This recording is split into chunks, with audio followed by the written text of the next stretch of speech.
Hello, I'm back for my final segment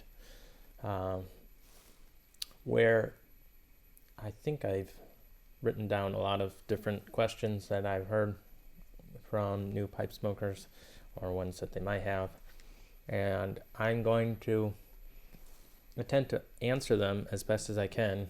Most of these pretty much just shooting from the hip. I wrote them down several days ago, so I might not even remember what I wrote down here. So all these responses are, again, just going to be my opinion. They might be better answers out there, but all I have is my opinion to offer. All right. Question number one. This is a really generic one, but it does happen a lot, is I can't keep my pipe lit. Well, the question I can't keep my pipe lit is usually answered by a bunch of different questions. So I'm going to do my best here. Sometimes it's because the draw is too restricted. So it's hard to keep air flowing through the pipe if the draw is so restricted. So it could be that simply a piece of tobacco's in the draft hole, so you're trying to draw and you're sucking really hard, but you're still not getting air. So you just need to stick a pipe cleaner through your pipe to clear the blockage. If you've already done that and it's still not staying lit, it could be that you've packed it too tight, so there's not enough oxygen. Or it could be that you're trying to light through a bunch of ash, that you need to dump the ash. It could be that your tobacco is too moist, and so it's not staying lit very well. Or in the rare chance, it could be that you're packed too loosely, so the pieces of tobacco aren't close enough to each other to keep and stay lit. It could be any of those things. But generally speaking, that's probably what it is. And then the other thing is, when you're smoking, we have to push that ember back down to the unburnt tobacco, and that is the tamping button. So you're kind of just letting, not using much force to push the ash down and the ember down to the unburnt tobacco. All right. People hear about ghosting. This means they need multiple pipes. So when people talk about ghosting tobacco, they're saying, I can taste a previous tobacco that I smoked in current smokes. So does that happen? I think so. I think that might be an issue for certain blends. For me, I don't really smoke aromatics much, so mostly what smokes my pipes that I wouldn't want to taste when I'm smoking other tobaccos is Latakia blends, so Englishes. So I'll smoke those in a different pipe. Could you smoke everything in one pipe? Yes. Could you smoke everything in one pipe every day, multiple times per day? Sure, but you might get to this point where your pipe starts to taste sour just because it needs time to dry out and all this sort of stuff. So as a general rule of thumb for pipes, I would say you can smoke a pipe once per day, every day, or a pipe once every maybe like 4 days, multiple times that day. That will help the pipe dry out. Do you need to worry about ghosting? Not when you're just starting out. I wouldn't worry about that. But if you get into the mechanics and you want to try tasting different tobaccos, then sure, you can learn more about ghosting pipe and get more pipes so that your flavors of your tobaccos aren't all melding together awkwardly. Next question. What is tongue bite? Well, I don't know that I have an awesome answer to this. It could be that you burnt your tongue with heat. You're drawing too hard on one spot in your tongue, and it just got to the point that now I have a really sore spot on my tongue. But it also can be general irritation from chemicals that are in the smoke that create a chemical burn. Either way, you have a sore tongue, you need to stop. Smoking, just take a break, and you'll be back. Generally speaking, you'll know if you're drawing too hard. That's probably what it is. The chemical thing, just certain tobaccos don't work with certain people's chemistry. So make note, this blend made my tongue hurt. So you can kind of figure out, oh, Virginia's make my tongue hurt, or Burley's make my tongue hurt, whatever it is, so that you can kind of learn and maybe stay away from those type of tobaccos. But that's in a nutshell. What pipe shape should you get? Well, this is pretty personal in the sense that there's not a right pipe shape. But to start out, I think straight pipes will be a little bit easier to smoke because you'll get a little bit less gurgling in the pipe. So when you have a pipe like this, if you have some amount of moisture, the air is going to have to pull through that. Where if it was flat, that moisture can lay over a larger area, and the air can go above the moisture, and it won't gurgle as much. I don't really have that issue quite as much with a filter pipe when I'm smoking it, but anyway, you can smoke either straight or bent pipe as much as you want. So any shape, there's all boards. You can look it up on Google for pipe shapes and just look at some of the different names so you can search for specific ones that you're after. Should I use a Softy Bit? I don't currently have a bit on this pipe. I don't know. I don't think a bit is necessary unless you have sensitive teeth and you need to protect your teeth from breaking or something on a pipe. I think most all these pipes, if you get some wear on them, that's normal and okay. Maybe you don't think so, but you have to be warned. Softy Bits can have moisture and germs build up underneath them, so you need to take them off and clean them and do that sort of stuff so you don't get infections and stuff like that. That sounds a bit extreme, but it is true that you need to keep those clean. It's easier to keep your pipe clean if you don't have them. So sure, you can do Softy Bit or don't do Softy Bit. Some of my pipes I put vinyl tubing on so that when I'm driving, it doesn't slip around in my mouth and I spill ash all over my car. Filters, should I smoke with a filter or not? Well, I kind of already addressed this with one of my other videos, but here I'll do a quick discussion of filters. Filters filter out some chemicals, some nicotine, some flavors out of the smoke, and moisture. So filters are going to help give you a dry smoke, and they are going to affect the taste of your smoke. I personally find filters to remove tastes from the smoke that I do not like at all.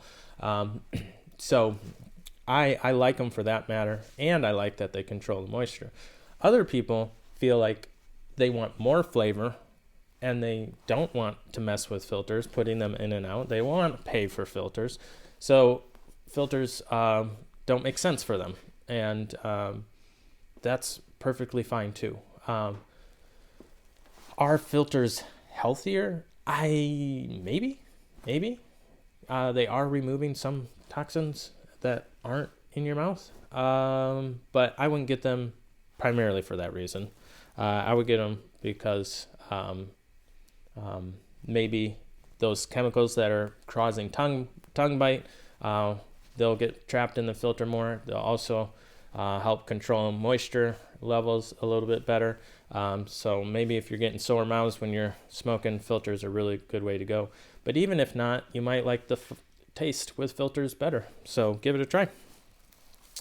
I can't taste anything. People talk about tasting their tobacco, and I can't taste my tobacco, or it tastes ashy. Well, generally this means you're smoking too fast. Your tobacco is too hot, your bowl is too hot, and it's ruining the flavors. Second is, I kind of get some more of that ashy flavor without the filters personally. So you could try the filters to see if that helps. But generally it's slow down. You're smoking way too fast. You're puffing way too hard. You need to sip on your pipe and gently, very, very gently pull in air through your pipe, not like strong, assertive puff on your pipe. Storing tobacco. So I got this tobacco. I opened it. What do I need to do with it? I would just say generally that if you are, plastic doesn't work with pipe tobacco. You can't store stuff in plastic. Moisture molecules go through plastic. If you want to store your tobacco, I'd put it in a jar. Just the canning jars are great. You don't need to put it in a jar if you're going to smoke it within like 2 weeks or 3 weeks or whatever. At some point, you'll notice your tobacco's getting drier, and at some point, if you're not going through it fast enough. But if you're not smoking very frequently, it's going to take you a long time to smoke that tobacco, then you just want to put that tobacco in a jar right away. So you can keep it in the tin or whatever, but I would view that as very short term, like a couple weeks. I'll do it for maybe a month, but your climate is going to dictate that. Do you have a dry climate, humid climate, what time of year is it, all that sort of stuff, of how fast it's going to dry out. Where can I buy pipes? Well, I already talked about this a little bit in my other video, but here in the States, eBay, you can buy estate pipes and new pipes. You can buy them in drugstores, like they'll have some pipes, or even some gas stations. Any place that tobacconist that carries pipe stuff, they'll have some pipes. So those are all good. But then you can also buy pipes online at like smokingpipes.com, tobaccopipes.com, pipesandscars.com. I kind of already mentioned some of those. So that's where you can buy pipes. Don't buy them on Amazon unless you are looking for particular pipe brands, because a lot of Amazon's pipes are for weed, or they're just kind of not, they're just made to sell, not actually function as a pipe. How do you open a tin? So if you get a metal tin like this, they're going to be pressure sealed, so you can't just twist this off and take it off like this. So what you need to do is, if I put this back on now, there'll be a little notch in the tin. You just need to stick something in there and twist. And that twisting will help release the vacuum seal, and then you'll be able to twist it off. What's an estate pipe? Estate pipes are just used pipes. So if you see a pipe, it just means it's been used before or purchased already. What's wrong with my cob? There's like a piece of wood going into the bowl. Is this defective? No, that's just how cobs come. There are other videos where you can cut that out and raise the bottom of the bowl, but you can just smoke it with that little shank going into the bowl just fine. How many smokes is okay? How many smokes is okay in a day? Let me light this back up.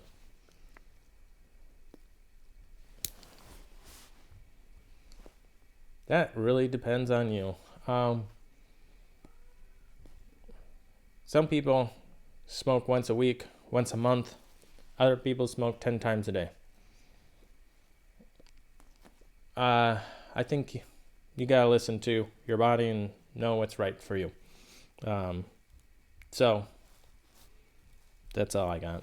Is it healthy or okay to smoke a pipe? How much risk are you taking smoking a pipe? Well, I don't know that I have a great answer to this. I think it is a lot less risky than almost every other form of tobacco. I think it depends on how often you smoke. I think basically if you were to only smoke once a week, it would be virtually no risk. Increased risk, I should say. But if you're smoking once a day, you're going to have an increased risk 10 times a day and even more increased risk. But who knows? I think there's some videos that are great that talk about this. So generally, there's a lot of things that you can do that aren't healthy. This is one that is not going to benefit your health. But it does help lower stress, and stress is not good too. So I don't know that I have a great answer for that. I do know that there was previous studies done that do give numbers, but everyone's an individual, not a number. So are more expensive pipes better? Oh boy.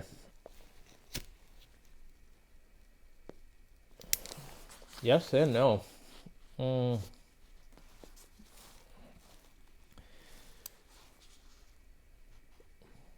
There are all kinds of different pipes in some various price ranges. There's this frequent idea of, I see a lot where it's asked, I want a pipe that's under $50. That's good. You might be able to find a pipe that's under $50 that is perfectly good. And one that's $100 might not be as good as the $50 pipe.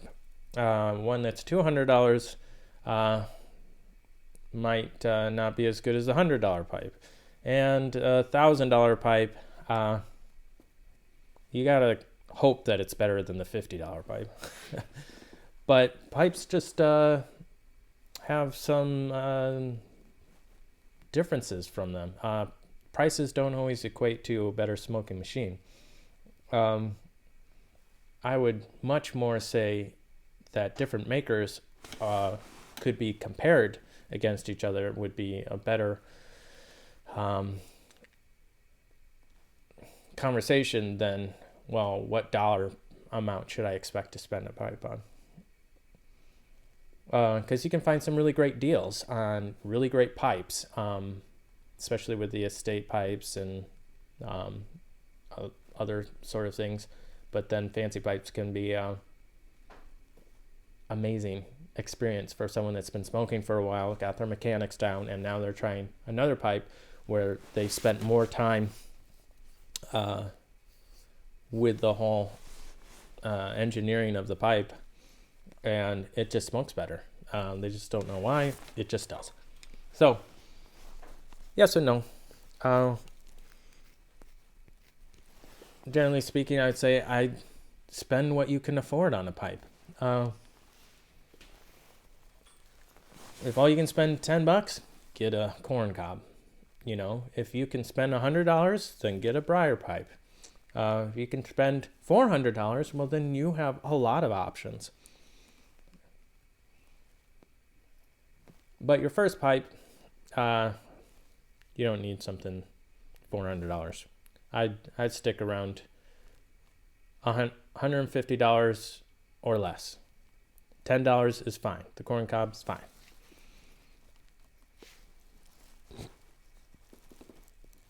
Where am I? What is cellaring tobacco? You've heard about cellaring tobacco. So cellaring tobacco is just talking about setting tobacco aside to age. And once it ages, the characteristics of the tobacco are going to change. The tastes are going to change. I think they're partly motivated by the fear that tobacco blends or brands that they really enjoy are going to go away. And so you want to store some of that. It's got just reason that there are brands that have made great tobaccos that are no longer existing, and you can't get those tobaccos anymore. Some people still have them because they safely store them. There's all other videos on that you can look into, but in a bit, that's what it is. Tobaccos that have more sugar are going to change more with age. And some of these, when we're talking about age, they're talking like 10, 20, 30, 40 years that they're letting these tobaccos sit.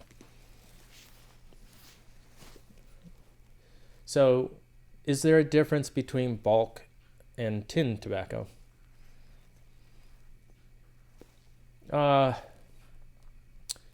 Yes. No. Yes and no. So bulk tobacco is just able to be sold at a smaller, lesser price. It's cheaper because you have less handling of the tobacco and vacuum sealing it and all that jazz. So, but any part of the tobacco process is going to change the flavor. If the tobacco sits in a tin for a period of time, some of that aging that we're talking about with the cellaring, even in that sense, even a year can make a big difference with the tobacco. So it's going to change the experience. So you might buy the exact same blend that sells in bulk and in tin, and you try it in both, and they might taste different. But generally speaking, bulk is just fine. It's not inferior tobacco. They are just not in tins. The brands and all that is more important. But if you find you like a tobacco, you might want to try it tinned and see if you like it more tinned. Or buy it the tin to cellar. Can you smoke inside? I don't know why I wrote this question down. I would say that smoking a pipe is quite a bit different than a cigarette because just time that it takes. You might smoke a pipe for 45 minutes, hour and a half. And a cigarette, it's 5 or 6 minutes. So sitting outside might not be very enjoyable, especially when it's cold.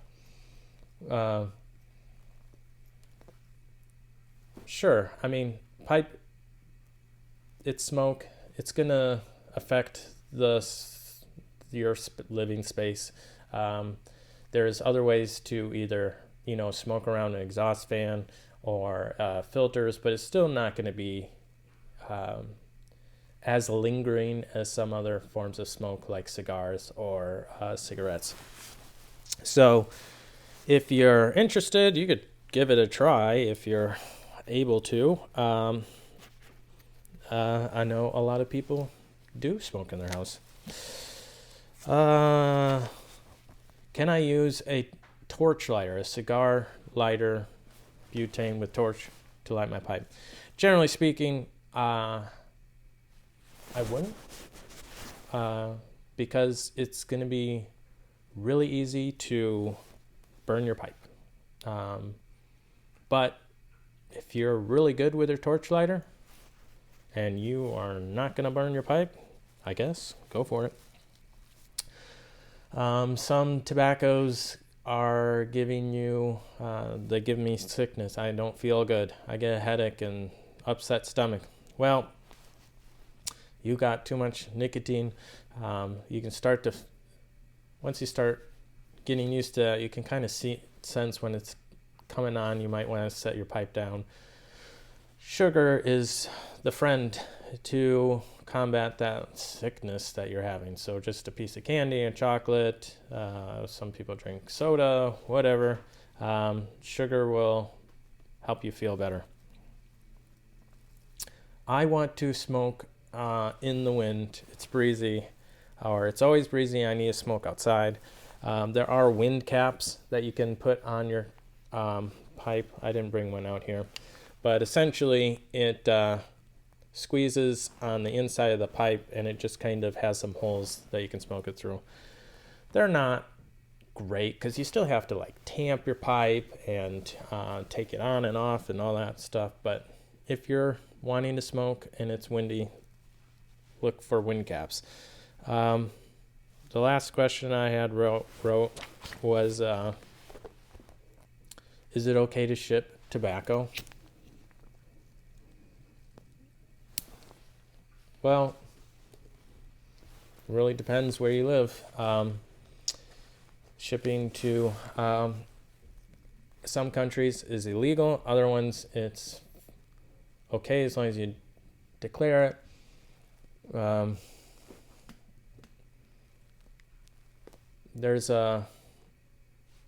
It gets a little bit touchy. Even shipping smoking instruments like pipes can be a big deal somewhere. You're just gonna have to read it yourself. I don't know why I included that question either. Well, hopefully these off-the-cuff answers were helpful or interesting to some of you. There really are literally people, a lot of videos on each one of these topics that someone's talking about way more in depth. So maybe I put some terms to the question you had that you didn't know, and now you'll be able to find more videos on it. Anyway, hope you all are well, and happy piping.